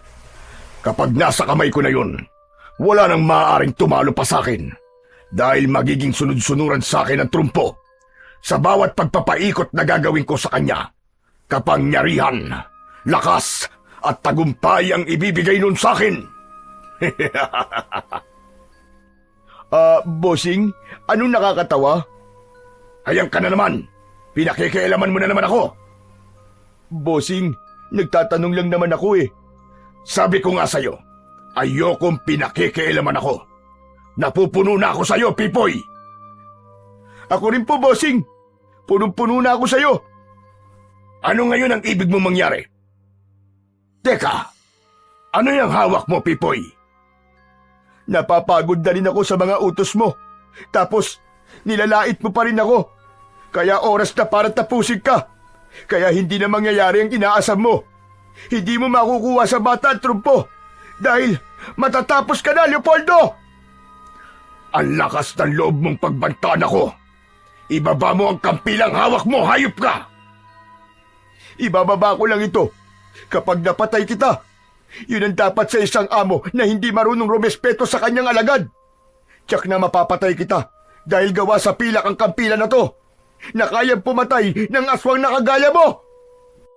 Dahan-dahang lumapit si Pipoy kay Leopoldo. Umuurong naman ang huli dahil alam niyang hindi nagbibiro ang kanyang kanang kamay. Subalit bago pa tuluyang makalapit si Pipoy kay Leopoldo, wala siyang kamalay-malay na may sumulpot na sigbin galing sa kanyang likuran. Nakawala ang alagang sigbin ni Leopoldo. bigla siyang nilundagan at inatake. Paulit-ulit na kinagat ng sigbin ang leeg ni Pipoy hanggang sa mawakwak ang leeg nito at kumalat ang dugo sa sahig. Maging ang muka ay hindi tinigilan. Sinakmal ang muka nito hanggang sa tuluyang mawasak at ganap na mamatay si Pipoy. Kitang-kita ni Leopoldo ang ginawa ng alaga niyang sigbin sa kanyang kanang kamay. Walang kwentang alipin.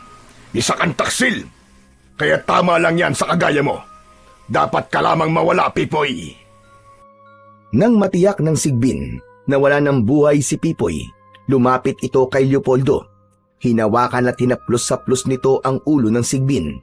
Saka inutusan na bumalik sa kulungan nito.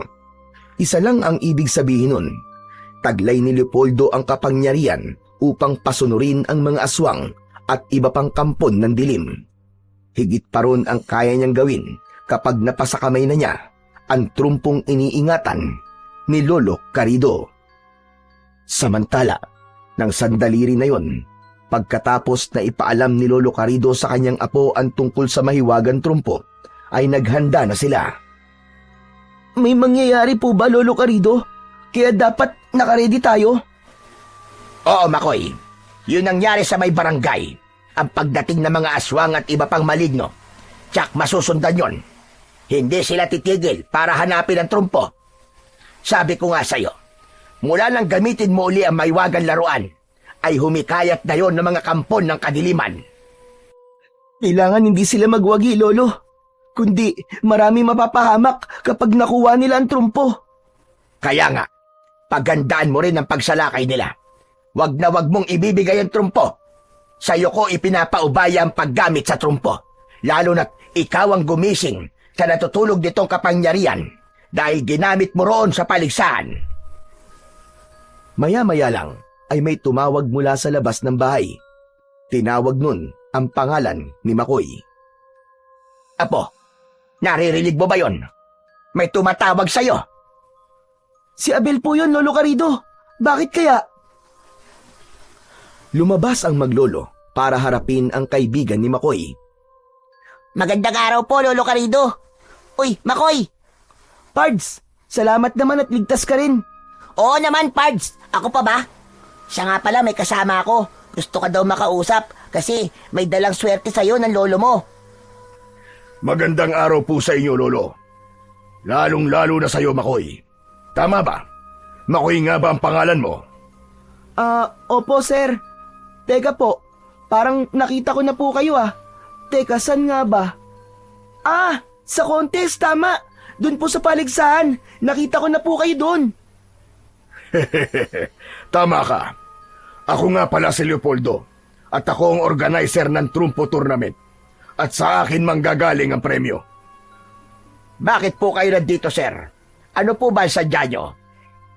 Lolo, gusto ko lang pong ipaalam sa inyo na ang apo niyong si Makoy ang siyang nanalo sa contest. At syempre, mapupunta sa kanya ang premyo. Wow! Astig! Ayos na ayos yun, Pards! Congrats sa'yo, ah! Talaga po, Sir Leopoldo. Malaking tulong po sa amin ni Lolo Carido ang premyo na yun. Maraming salamat po. Kaya nga lang, hindi ko dala ang premyo ngayon, kundi naroon sa aking bahay. Para makuha niyo yon, kailangan niyong sumama sa akin. Dapat niyong dalhin ang trumpong ginamit mo, Makoy. Sandali lamang. Para saan? Ba't kailangan dalhin pa ang trumpo? Para po sa picture. Dapat sa pagtanggap ni Makoy ng premyo, ay hawak din niya ang kanyang laruan trumpo. Mahalaga po na nakikita rin yun sa picture. O paano po? Tara na, at naghihintay ang sasakyan natin. Bago sumama ang maglolo, ay bumalik muna sila sa loob ng bahay para kunin ang mahiwagang trumpo na nasa isang belt bag.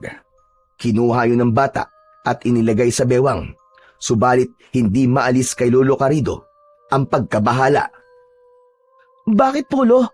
May problema po ba? Iba ang kutob ko sa Leopoldo na yun na po.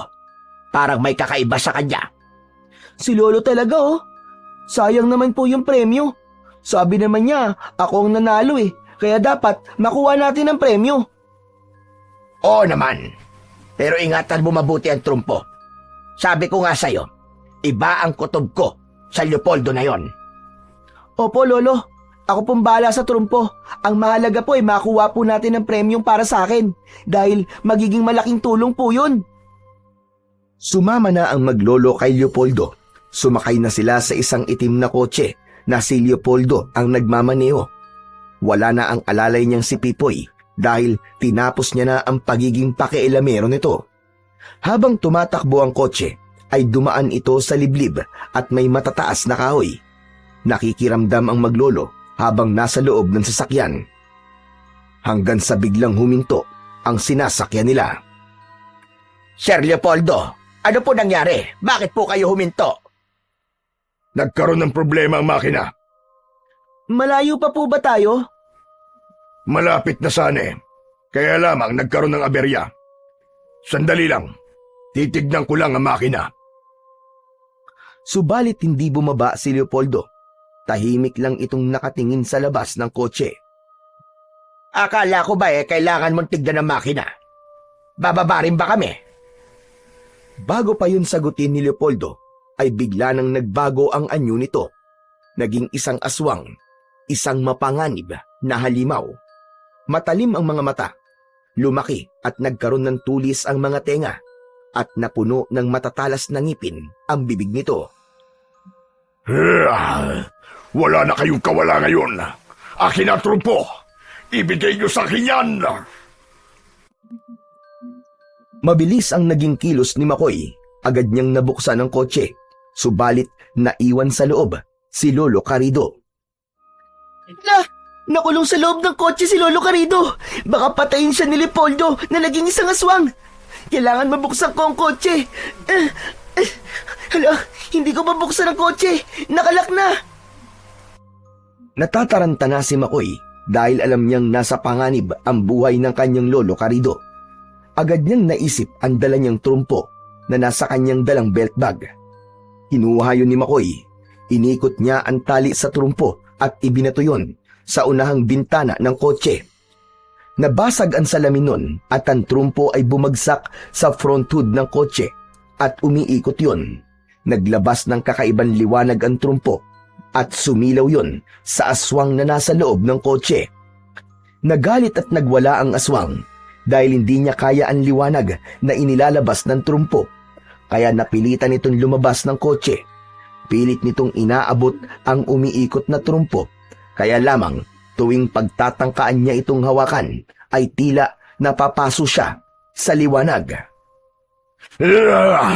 Hindi ko magawang hawakan ng trumpo. Paano ko ito makukuha? Sige, may wagan trumpo. Magpatuloy ka lang sa pag-ikot para matapos na ang kasamaan ng halimaw na yan. Samantala, nagpumilit namang makalabas ng kotse si Lolo Carido nang mawala sa kanya ang atensyon ng aswang dahil sa liwanag na nagmumula sa trumpong umiikot. Agad siyang nilapitan ni Makoy upang tulungang makalabas ng kotse ang kanyang lolo. Habang umiikot ang trumpo, ay iba't ibang ingay ang naririnig sa paligid ng lugar na kinaroroonan ni Makoy.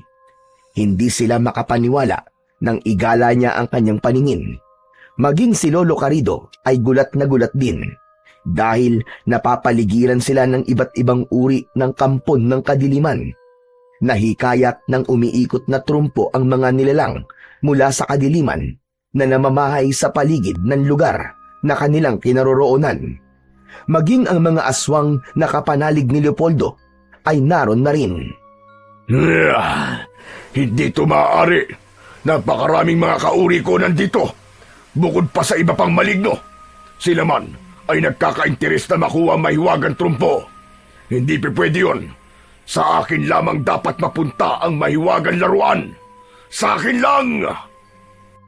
Dahil alam ni Leopoldo na malakas siya, dahil bunga siya ng dalawang uri ng aswang, ang aswang asbo at aswang hanagob, kaya hinarap niya ang mga aswang na naroon. Alam ko ang pakay nyo, pero huwag niyong subukan, dahil para sa akin lang ang mahiwagang trumpo. Para sa akin lang! Biglang sinalakay ng aswang na si Leopoldo ang mga kauri niyang kampon ng kadiliman. Subalit hindi nagpatalo ang mga aswang na kanyang inatake. Patuloy naman sa pag-ikot ang mahiwagang trumpo at ang liwanag ay sumisilaw sa mga nilalang ng kadiliman na naroon. Pinupukol nila yon upang huminto sa pag-ikot. Dahil sa paghinto nun ay matitigil din ang paglabas ng kakaibang liwanag. Nang mga sandaling yun ay nasa isang tabi lang ang maglolo na nakatingin sa mga nangyayari. Noon lamang sila nakakita ng ganung uri ng mga nilalang. Sila ang mga nag-aaway at nagbabangayan para sa mahiwagang trumpo. Lolo, ano pong gagawin natin? Lahat po sila ay gustong makuha ang trumpo. O apo, dahil sa pambihirang lakas at katangian na taglay ng trumpo na kanilang mapapakinabangan. Lolo, tignan niyo po. Bumabagal na po ang trumpo sa pag-ikot. Agapan mo, apo. Kapag ganap ng bumagal ang trumpo, kunin mo kagad at muli mong itali ang lubid para paikutin yon. Hanggang umiikot ang trumpo, ay hindi nila makukuha yon dahil ang liwanag ay sisilaw sa kanila. Opo, Lolo. Nang ganap ng bumagal ang pag-ikot ng trumpo, ay agad itong sinunggaban ni Makoy. Mabilis niyang itinali sa trumpo ang tali nito upang paikutin. Gaya ng dapat mangyari, mas naging mabilis ang pag-ikot nito dahil tila nagkakaroon ng sariling buhay ang trumpo kapag ito ay mabilis na umiikot. Kaya lumulutang ito sa ere. Lolo, tingnan niyo po. May sariling galaw po ang trumpo. Dahil alam niyang may masasamang nilalang na narito, kaya kusa itong gumagalaw sa kilos na gusto niya. Bumilis ng bumilis ang pag-ikot ng trumpo habang ito'y nasa ere. Naglalabas din yun ng liwanag. Nasisilaw ang mga aswang at iba pang maligno, subalit hindi sila umaalis sa kanilang kinaroroonan. Nagpatuloy sa pag-ikot ang trumpo. Lalo pang bumilis ito na halos hindi na makita. Kasabay ng mabilis na pag-ikot ng trumpo ay biglang tumatama sa mga kampon ng kadiliman. Napasigaw ang mga ito. Inisa-isa nito ang mga halimaw. Hindi kayang umiwas ang mga ito dahil sa bilis ng pag-ikot at biglang pagtama sa kanila. Lolo, natataranta na po ang mga aswang at maligno sa ginagawa po ng trumpo. Alam kong may iba pa siyang gagawin na po. Yun ang aabangan natin. Hindi nga tumigil sa pag-ikot ang trumpo. Lalo pa itong bumilis at ang mabilis na pag-ikot ay lumikha ng hangin na gaya ng sa ipo-ipo. Malakas ang umiikot na hangin at isa-isang tinatangay ang mga kampon ng kadiliman na naroon, kasama si Leopoldo. Hanggang ang mga nilalang ng dilim ay sama-samang umiikot at sumasabay sa pag-ikot ng trumpo. Isang malakas na ipo-ipo ang nilika ng mahiwagang laruan. Ang malakas na hangin na patuloy sa pag-ikot ay umangat pa itaas kasama ang mga nilalang ng dilim. Nagmistulang malapad na ipo-ipo yon na nasa loob ng umiikot na hangin ang mga masasamang nilalang. Iniangat ng malakas na hangin ang mga halimaw. Dinala yon ng ipo-ipo sa karagatan at doon ay nilunod ang mga ito.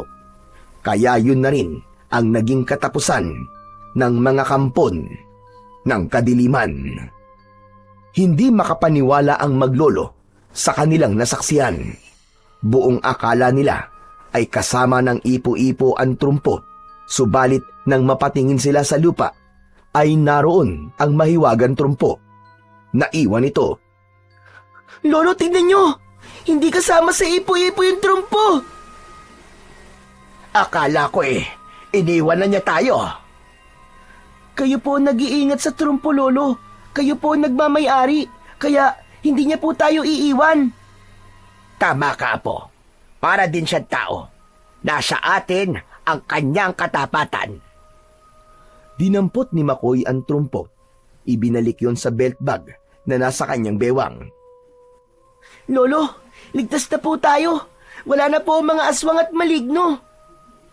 Kaya kailangan ko nang itago uli ang trumpo, Apo, para wala na rin makakahikayat pa sa masasamang nilalang. Hindi na rin malalagay pa sa peligro ang buhay natin at ang buong baryo. Opo, Lolo. Pero, Lolo, payag na po ba kayong maglaro ko ng trumpo? Yung gawa po ng tito ni Abel? Oo naman, Apo. dahil tuluyan ko na rin natanggap ang lahat. Alam kong hindi matutulad ang kapalaran mo sa naging kapalaran ng tatay mo. Pero ayokong pakikialaman mo ulit ito, ha? Paano po kung biglang magkaroon uli ng mga aswang? Pakadalamang natin pag-isipan yon. Pero sa ngayon, hayaan na muna nating magpahinga at manahimik ang mahiwagan trumpo ng liwanag at buhawi. Para din yon sa ating kapayapaan. Umuwi na ang maglolo. Muling itinago yun ni Lolo Carido. Kung kailan muling gagamitin ang mahiwagan trumpo, ay panahon na lamang ang makapagsasabi. Laging sinusubok ng tadhana ang ating katatagan. Subalit huwag tayong padaig sa anumang hamon ng buhay na ating pagdaraanan. Manatiling matatag at matapang upang ang hadlang ay magawa nating labanan.